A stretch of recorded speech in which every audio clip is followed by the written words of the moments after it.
ตลาดกันเด้อไปตลาด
ซื้อของกินกับรถของกินในตู้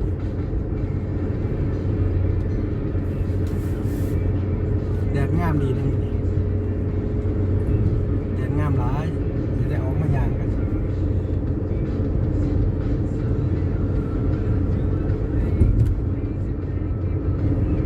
แดดงามหลายอากาศก็บ่หนาวปานใดพอดีย่าง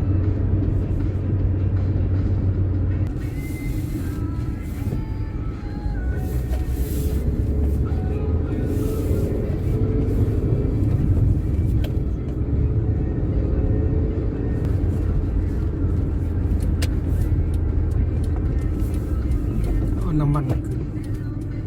$2.10 $2.11มันขึ้น$2.11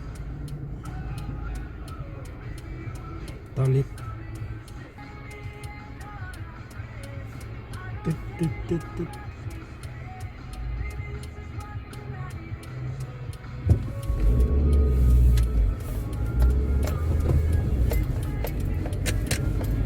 หมดแล้ว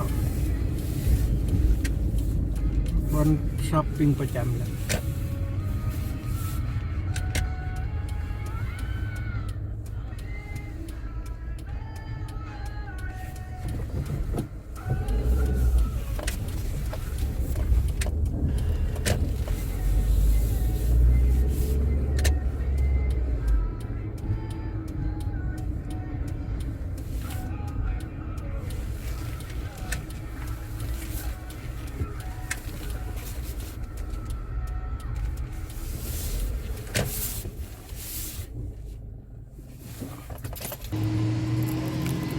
เอาเลาะกัน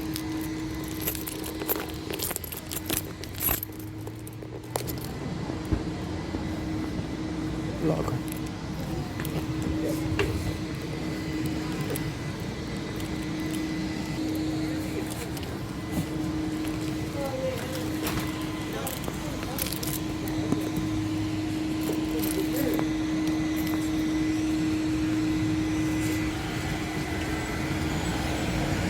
Hello.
เค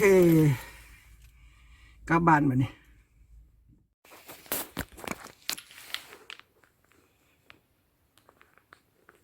นี่ของซื้อมา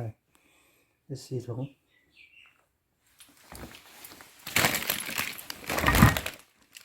นี่กระป๋องอาหารกระป๋อง